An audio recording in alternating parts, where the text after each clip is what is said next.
Hi, I'm Jeffrey, and right now we're going to talk about the Catholic letters of the New Testament. Now, you might know that the Bible is divided into two major sections. There's the Old Testament, which deals with the relationship between God and the nation of Israel.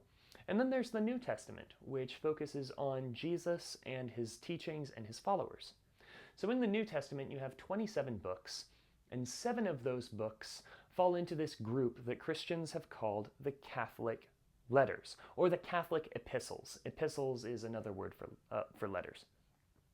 And we call them the Catholic letters because unlike some of the other letters in the New Testament, these were, for the most part, written for Christians everywhere. It wasn't to a specific person, like the book of Titus, which was written to a man named Titus. These are written for everyone, which is what Catholic means. It's just universal. It's for everyone. Now, when you hear Catholic, you might think, oh, these letters are for Roman Catholics. But the Church has been calling these the Catholic letters for far longer than Christianity has been broken up into different branches. Today, Christianity operates in 3 general branches. You have Catholic, you have Orthodox, and you have Protestant, and all kinds of subsects underneath those. But back then, this is before any of that had happened, and Catholic just meant it was for everyone. And so that stayed in our vocabulary. These books are named after the attributed authors. A note of caution here: although they're named after the attributed authors, the Christian leaders of the world have been debating who those specific authors were for centuries. It's been a long time, and we'll talk a little bit about why that's the case later on in this video. But what you need to know is approach these with an open mind, because for a very, very long time, Christian leaders have been wondering, okay, which James wrote James? Just good to know. You might have heard me say there are 7 letters in the Catholic letters section of the Bible, and thought, well, wait a minute, what about Hebrews and what about Revelation? I'm not including those here, although sometimes they are included in this group, because traditionally these 7 that we're going to cover are the ones that are just universally called the Catholic letters. Hebrews hasn't been traditionally lumped in with this group because a lot of people think it was written by Paul, and a lot more people thought it was written by Paul for about 1,000 years. So it never really made it into this group the way the rest of them did. Revelation is written to some specific churches. That's another video for another time. But right now we're going to focus on the 7 Catholic letters that have just about always been called the Catholic letters. And we get to work with the number 7, which is a nice biblical number. Let's jump into these books. We're going to give you a high-level overview of the 7 Catholic epistles so that you can get a little bit of an idea of how they work together, why are they important in the Bible, and then we'll do a video on each one of these in particular soon.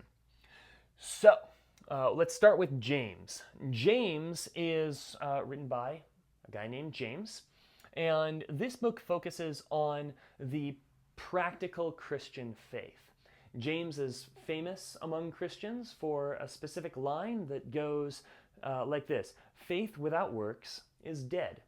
It's a pretty well-known line in the Christian community. And so James talks a lot about faith and works, and how does a Christian live a good life? It's written by a guy named James. We're not really sure which James wrote James. There are several Jameses in the Bible, and this one doesn't say. So but we'll talk about that in a video that's all about James. No need for James to get all the attention here because we got a lot of other ground to cover. Let's look at Peter's. So we have 1 Peter and 2 Peter, both of which have been traditionally attributed to Simon Peter, the leader of Jesus' followers. 1 Peter deals with the themes of suffering and glory.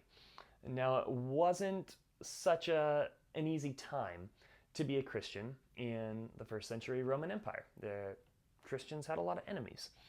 And Peter says, although you're suffering right now, it doesn't compare to the glory that will follow, because Jesus is going to come back and he's going to set up a new system in which the world is ruled in peace and justice and righteousness.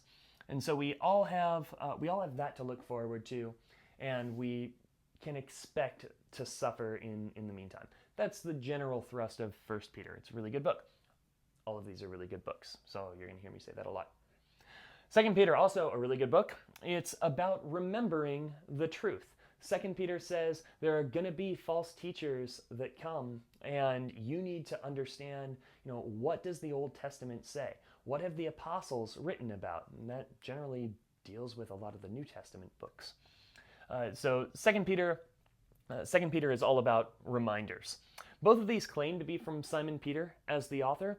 There has been a lot of debate among church leaders for a long time as to what to do with 2 Peter, but we're going to have to do a completely different video about that because that's a really, really interesting topic. For now, all we need to know is traditionally the church has credited Peter with both of these letters. Let's move on to 1st, 2nd, and 3rd John.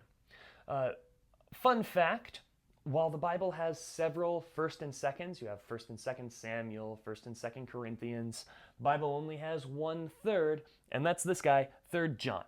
Now, traditionally, these have been attributed to a church leader named John, the son of Zebedee, who was, like Peter, one of those original 12 apostles that followed Jesus.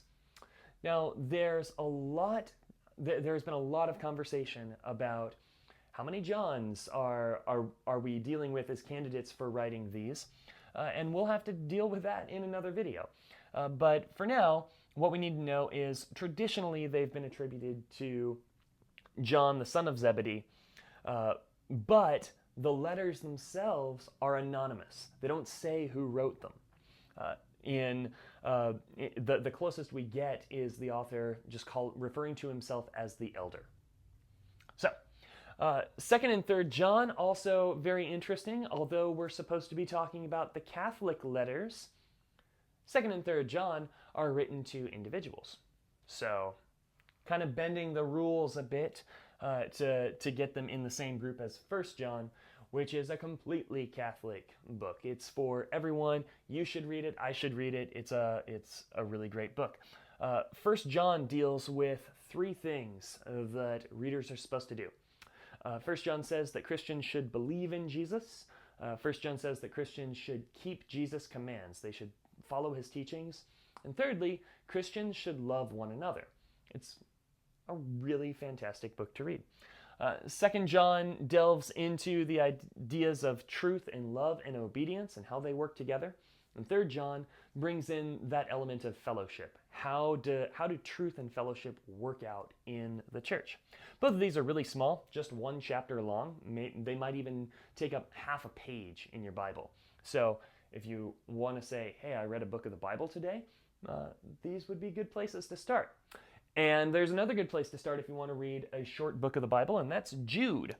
Jude is the last of the Catholic epistles, and Jude has a central message of of fighting for the gospel. He says, I write to you to appeal to you to contend for the faith, because he says that there are some people that are coming into the church and into the Christian communities that are warping the teachings of Jesus. And so Jude is writing to remind them to stay on the alert and remember the teachings of Jesus and be loyal to him. Just beware of false teachers and imposters on that front. Very, very similar to 2 Peter in terms of content. Again, we have a little bit of a problem because there are a couple Judes in the Bible, and we don't know which one wrote this. All he says is that he's the brother of James, but we've established that there are several Jameses in the Bible. He doesn't say which James he's the brother of, so that has caused a lot of conversation as well.